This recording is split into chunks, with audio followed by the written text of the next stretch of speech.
ஒரு hidden sign, நம்ம உதாசீனப்படுத்தின ஒரு அறிகுறி, ஃபியூச்சர்ல நமக்கு இன்சுலின் ரெசிஸ்டன்ஸும் தைராய்டு பிரச்சனை ஹைப்போதைராய்டிசம் வரப்போகுது அப்படிங்கிறத முன்கூட்டியே காட்டக்கூடிய ஒரு ஹிடன் சைன் என்னன்னு இன்னைக்கு நம்ம பார்க்க போறோம். அதுதான் அகந்தோசிஸ் நெக்ரிகன்ஸ். கழுத்துக்கு பின்னாடி டார்க் கலர்ல ஒரு பேட்ச் மாதிரி இருக்கும். நிறைய பேர் இது அழுக்கு நினைச்சு தேய்ச்சி கழுவிட்டே இருப்பாங்க, போவே போவாது. இன்னைக்கு அப்படிதான் ஒரு 11 வயசு பையன் 55 கிலோவோட அழைச்சிட்டு வந்தாங்க. நான் முதல்ல போய் பார்த்தது, தம்பி உன் கழுத்துக்கு பின்னாடி காமி அப்படின்னு பார்த்தா அகந்தோசிஸ் நெக்ரிகன்ஸ் இருக்கு. இது ஒரு நோய் கிடையாது, நோய் வரப்போகுது அப்படிங்கிறதுக்கான முன்கூட்டியே நமக்கு சொல்லக்கூடிய அறிகுறி. பெண்குயின் நடக்கிறத பாக்குறதுக்கு அழகா இருக்கும். அதே நம்ம குழந்தைங்க வெயிட் அதிகமாகி பெண்குயின் மாதிரி நடந்தா பார்க்க நல்லா இருக்குமா?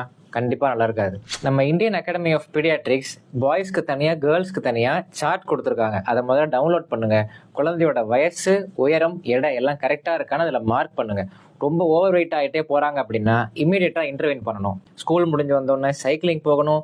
வாரத்தில் 1 நாள் 2 நாள் பேட்மிண்டன் கிளாஸஸ் ஜாயின் பண்ணணும். ஸ்விம்மிங் கிளாஸ் சேர்த்து விடுங்க. ஃபிட்னஸ் மெயின்டைன் பண்ண சொல்லுங்க.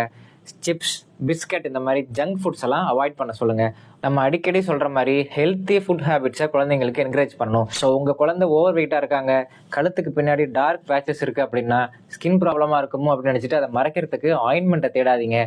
அதுக்கு உள்ளார இருக்கக்கூடிய காரணம் இன்சுலின் ரெசிஸ்டன்ஸ். அதை நம்ம சரி பண்ணணும்.